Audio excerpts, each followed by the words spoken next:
हनुमान जी कहाँ से संजीवनी बूटी लेकर आए थे? जब मेघनाद की शक्ति के प्रहार से लक्ष्मण मूर्छित हो गए थे, तब कैसे हनुमान जी उनके प्राणों की रक्षा के लिए संजीवनी बूटी लेकर आए थे?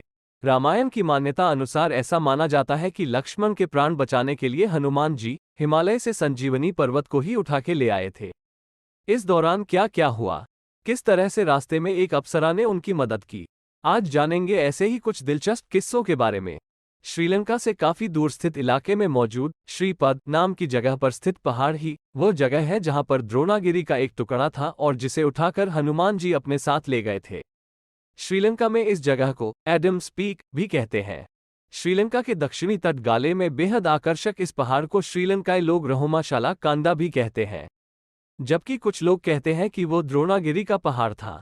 द्रोणागिरी पर्वत हिमालय में स्थित था। जब मेघनाद की शक्ति के प्रहार से लक्ष्मण जी मूर्छित होकर गिर गए थे, तब हनुमान जी ही उनके लिए संकटमोचन बने और लंका से सुषेण वैद्य को लेकर आए। तब वैद्य ने बताया कि इस शक्ति बाण का इलाज हिमालय के द्रोणाचल पर्वत के शिखर पर पाई जाने वाली संजीवनी बूटी से ही हो सकता है, जिसको सूर्योदय होने से पहले लाना होगा। इस बूटी से ही लक्ष्मण जी के प्राण बच सकते हैं। ये सुनते ही राम भक्त हनुमान जी संजीवनी बूटी को लेने के लिए जय श्री राम बोलते हुए आकाश मार्ग से हिमालय की तरफ उड़ गए। न रास्ता पता न बूटी का ज्ञान, पर राम का नाम जुबान पर और हर राम कार्य को निर्विघ्न पूरा करने का विश्वास ही हनुमान जी का जीत का मंत्र था, जिससे असंभव भी संभव हो जाता। वहीं जब रावण को इस बात की सूचना मिली तो उसने हनुमान जी को रोकने के लिए एक नया षड्यंत्र रचा। रावण ने अपने मायावी राक्षस कालनेमी को इस काम में लगा दिया, जिससे कि किसी तरह भी हनुमान जी समय से उस संजीवनी बूटी को लेकर ना पहुंच सके। रावण किसी तरह से भी हनुमान जी को रोकना चाहता था, क्योंकि हनुमान जी के बल और बुद्धि से उनका परिचय लंका कांड में हो चुका था। इसीलिए रावण ने कालनेमी से कहा कि हनुमान को रोकने के लिए हर प्रकार की माया रच डालो, जिससे कि उनकी यात्रा में विघ्न पैदा हो जाए। रावण की इस बात पर कालनेमी ने कहा कि रामदूत हनुमान को माया से मोहित कर पाने में कोई भी समर्थ नहीं है, और अगर कोई ये करने का प्रयास भी करता है तो वो निश्चित ही उनके हाथों मारा जाएगा।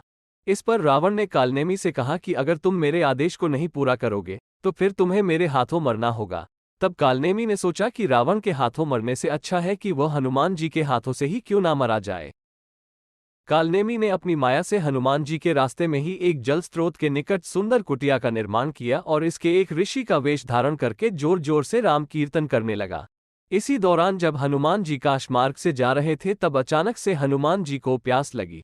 तभी वो वहां पर स्थित सुंदर कुटिया देखकर नीचे आ गए। हनुमान जी ने ऋषि का रूप धारण किए कालनेमी को प्रणाम किया और पीने के लिए जल मांगा। तभी कालनेमी ने कहा कि राम और रावण के बीच युद्ध हो रहा है, जिसमें राम जी ही विजयी होंगे। मैं यहां से सब देख पा रहा हूं। तभी कालनेमी ने अपने कमंडल की तरफ इशारा करते हुए कहा कि इसमें शीतल जल है, आप इसे ग्रहण कर सकते हैं।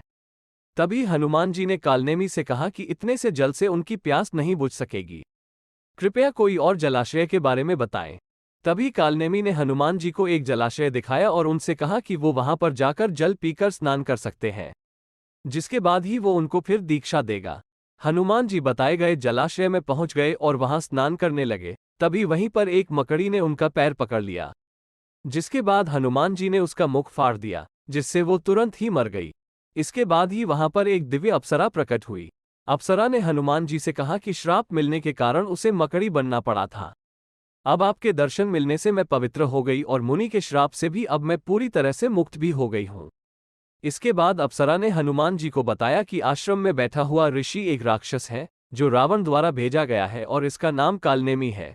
इस बात का पता लगते ही जानकर हनुमान जी तुरंत कालनेमी के पास गए और बोले कि मुनिवर, सबसे पहले आप गुरुदक्षिणा ले लीजिए, मंत्र मुझे बाद में दीजिएगा। इतना कहने के बाद ही हनुमान जी ने उस कालनेमी को अपनी पूंछ में लपेट लिया और वहीं पर पटक कर मार डाला। मरते वक्त कालनेमी का राक्षस स्वरूप हनुमान जी के सामने आया। कालनेमी ने मरते वक्त राम का नाम लिया, जिसके बाद राम नाम लेने भर से ही उसका उद्धार हो गया।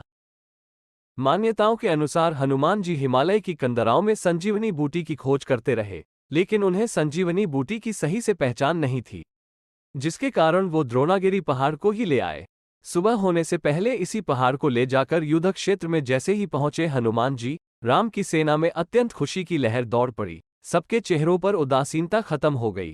भगवान राम ने इस कार्य को बहुत अधिक सराहा और पूरे रघुकुल को हनुमान जी के इस कार्य के लिए उनका ऋणी बताया। वैद्य ने संजीवनी बूटी को पहचाना और लक्ष्मण जी का उपचार इसी जड़ी बूटी से किया। सुषेण वैद्य के अनुरोध से हनुमान जी ने वापस द्रोणगिरी पर्वत को हिमालय में उसी स्थान पर छोड़ने को कहा, ताकि जिन ऋषि, मुनियों और वैद्यों को इस जड़ी बूटी की जानकारी थी वो आसानी से इसे वहां पर पा सकें। हनुमान जी जिस द्रोणागिरी पर्वत को उठा लाए थे वो अब पूरा नहीं था, उसके बहुत सारे टुकड़े रास्ते में गए थे। ऐसा ही एक पहाड़ को सारी दुनिया रूमासला पर्वत के नाम से जानती है। श्रीलंका की खूबसूरत जगहों में से एक उनावटाना बीच इसी पर्वत के पास है। उनावटाना का मतलब ही है आसमान से गिरा। कहते हैं यह उसी द्रोणागिरी का एक हिस्सा है। हनुमान जी संजीवनी बूटी का पहाड़ उठाकर श्रीलंका पहुंचे तो उसका एक टुकड़ा रास्ते में ही रीतिगाला में गिर गया। रीतिगाला की खासियत है कि आज भी जो जड़ी बूटियां उगती हैं वो वहां स्थित आसपास के इलाके से एकदम अलग है। श्रीलंका के नुवारा एलिया शहर से करीब 10 किलोमीटर दूरी पर स्थित हाकागाला गार्डन में हनुमान जी के लाए पहाड़ का दूसरा बड़ा हिस्सा भी गिरा। तभी से इस जगह की मिट्टी और पेड़ पौधे अपने आसपास के इलाके से बिल्कुल अलग दिखाई देते हैं। रामायण काल को वो जगह जहां से संजीवनी बूटी लाए थे पवन पुत्र, आज भी इस गांव के लोग हनुमान जी से नाराज है और इस गांव में हनुमान जी की पूजा नहीं होती। कहा जाता है कि जहां से हनुमान जी संजीवनी बूटी लाए थे वो गांव देवभूमि उत्तराखंड में मौजूद है। इस गांव का नाम द्रोणागिरी है। कहा जाता है कि यहाँ के लोग आज भी भगवान हनुमान से नाराज हैं, जिस वजह से यहाँ हनुमान जी की पूजा नहीं करते। चमोली क्षेत्र में आने वाले द्रोणागिरी गांव के लोगों में मान्यता है कि लक्ष्मण जी को बचाने के लिए हनुमान जी जिस पर्वत को उठाकर ले गए थे वो यहीं स्थित था। लक्ष्मण जी को बचाने के लिए हनुमान जी जिस पर्वत को उठाकर ले गए थे वो यहीं स्थित था।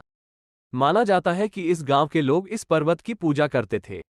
गांव वालों का मानना है कि जिस वक्त हनुमान जी संजीवनी बूटी लेने आए तब पहाड़ देवता ध्यान मुद्रा में थे। हनुमान जी ने पहाड़ देवता की अनुमति भी नहीं ली और न ही उनकी साधना पूरी होने का इंतजार किया और पर्वत को उठाकर ले गए। इसलिए यहाँ के लोग हनुमान जी से नाराज हो गए। यहाँ की स्थानीय लोगों में ऐसी मान्यता है कि हनुमान जी को एक वृद्ध महिला ने इस पर्वत का वो हिस्सा दिखाया था जहाँ संजीवनी बूटी उगती है, लेकिन हनुमान जी उस बूटी को पहचान नहीं पाए, जिस कारण वे पर्वत को ही उठाकर ले गए। वैसे इस गांव में लोगों की श्रीराम से कोई नाराजगी नहीं है। भगवान राम की पूजा यहाँ की जाती है, लेकिन हनुमान जी की पूजा यहाँ के लोग नहीं करते। उम्मीद है इस वीडियो में संजीवनी बूटी और द्रोणगिरी पर्वत की दी हुई जानकारी आपको पसंद आई होगी। अगर आपको यह वीडियो पसंद आया हो तो इस वीडियो को लाइक कीजिए और शेयर कीजिए। ऐसे ही कथा, ज्ञान और भक्तिमय वीडियो देखने के लिए सब्सक्राइब करें हमारा चैनल भक्ति की शक्ति और लिखित में पढ़ने के लिए हमारी वेबसाइट www.bhaktikishakti.com पर जा सकते हैं। आप अपना सुझाव नीचे दिए कमेंट बॉक्स में बता सकते हैं। धन्यवाद।